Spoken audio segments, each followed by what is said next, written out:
मंच पर विराजमान सभी धर्मों के धर्माचार्य, अति आदरणीय और हॉल में उपस्थित सभी सज्जन और देवियों, समय बहुत हो गया है। आप लोग भी सोच के थक चुके होंगे, पर ये बातें बहुत काम की हैं। सबसे पहले तो मैं फादर मैंडो और फादर एलन स्कूल के मैनेजमेंट को बधाई देना चाहूँगा, क्योंकि बहुत समय समय पर ऐसे आयोजन करते रहते हैं जिनकी बहुत ज़्यादा आवश्यकता है। संसार में बातें बहुत होती हैं, पर उन बातों को समझने वाले बहुत थोड़े होते हैं। आज हम राष्ट्रीय एकता के ऊपर विचार करने के लिए इकट्ठे हुए हैं। जो हमारी सद्भावना है कहाँ से आती है, पहले इस बात को समझना जरूरी है। एक बड़े आश्चर्य की बात है, हम सभी लोग सभी धर्मों को मानने वाले, अभी आपने सुना भी होगा, ये कहते हैं ईश्वर एक है, नाम अलग अलग हैं उसके। अल्लाह कह लो, परमात्मा कह लो, उसको वाहिगुरु कह लो या ईश कह लो, जो भी कह लो, नाम अलग अलग हैं, पर ईश्वर है तो एक। धर्म जो है वो तो इस तरह है जैसे अलग अलग नदियां आके मिलती तो एक समुद्र में है। रास्ते अलग अलग हो सकते हैं, लेकिन हमारी मंजिल एक है।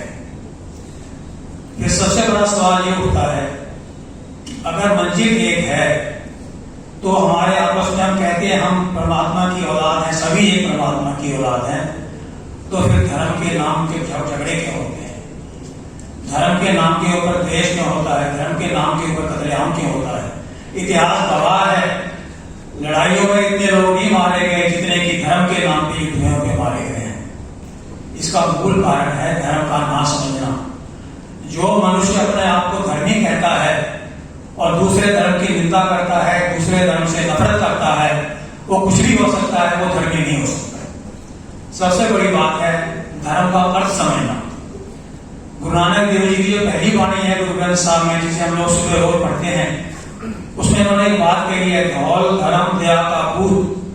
कहते हैं धर्म जो है वो तो दया का पुत्र है, और अगर हमारे मन में दया ही नहीं है तो हम धर्मी है ही नहीं। धर्म कहां से हो गया हमारे अंदर? सो इसके लिए बहुत गहरा विचार करने की आवश्यकता है। ये भावना जो आजकल संसार के अंदर और पर्टिकुलरली हमारे देश के अंदर लोगों में फैल गई है, एक धर्म का दूसरे धर्म से कभी द्वेष रहा ही नहीं। ये तो नासमझ लोगों ने पैदा किया है, उन लोगों का देश है। तो जो लोग धर्म की आड़ के अंदर लोगों को गुमराह करते हैं, उनसे बचने की आवश्यकता है। समय बहुत हो गया है, मैं ज्यादा बात आपके साथ सामने नहीं रख सकता। संक्षेप में इतना जरूर कहूंगा कि हमारे जो गुण हैं, जो वर्च्यूज हैं, वो हमें परमात्मा से मिलती है, क्योंकि वो ही सारे गुणों का सागर है, सारे गुणों का स्रोत है। और ये जो अवगुण है, बुराइयां हैं, ये हमारी होती हैं। तो हम लोग अवगुण कब करते हैं, बुराइयां कब हमारे अंदर आती हैं, हम समाज के लिए दर्द कब बन जाते हैं? जब हम उस परमात्मा से दूर होते हैं। जिस दिन हम परमात्मा से टूट गए, हमारे जो गुण हैं गल जाते हैं। गुरु नानक देव जी ने कहा है, हर विसरत तेरे गुण गलिया। जब भी तुम परमात्मा को भूल गए, तुम्हारे गुणों का नाश हो जाएगा और तुम अवगुणों से भर जाओगे, समाज के लिए एक नासूर बन जाओगे। सो इसके लिए हमें सबसे पहला जो प्रयास करना है वो ये है कि जो शिक्षा पुरातन समय में हमारे बच्चों को दी जाती थी, ये जो कुछ हम पढ़ते हैं साइंस में, फिजिक्स, केमिस्ट्री, बायोलॉजी, एवरीथिंग, ये सब चीजें पदार्थ का ज्ञान है। इसका हमारे आत्मिक जीवन से या परमात्मा के रास्ते से कोई लेना देना नहीं है।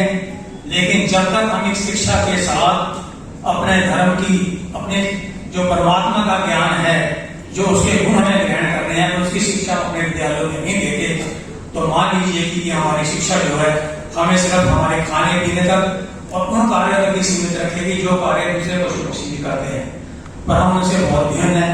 हमें इतनी बुद्धि ईश्वर ने दी है कि हम इस पर विचार कर सकें, समाज में हमें कैसे रहना है, समाज को कैसे अच्छा बनाना है। देश की एकता की बात तो बहुत पहले की बात है, पहले अपना समाज को ठीक कर ले हम। अगर हमारे मन के अंदर एक दूसरे के प्रति प्रेम होगा, आदर भाव होगा, तभी हमारा समाज जो है अच्छा बन सकेगा। हमारे देश के अंदर एक सद्भावना पैदा हो सकेगी। और सबसे बड़ी बात जो हमारे कई बोलने वाले हमारे आदरणीय आचार्यों ने कही है वो बहुत जरूरी है कि एक दूसरे के प्रति सम्मान रखना, एक दूसरे के लिए प्रेम रखना।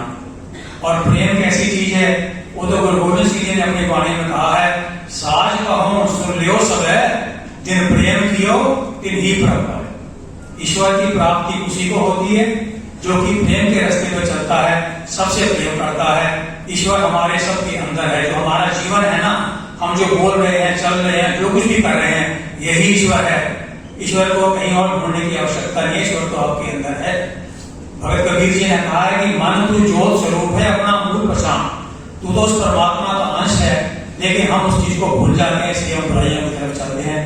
सो ईश्वर कृपा करे, हम सबको सद्बुद्धि दे, हम धर्म के वास्तविक अर्थ को समझ सकें, इस समाज को, इस देश को अच्छा बनाने में अपना पूरा योगदान दे सकें। धन्यवाद, बहुत बहुत शुक्रिया।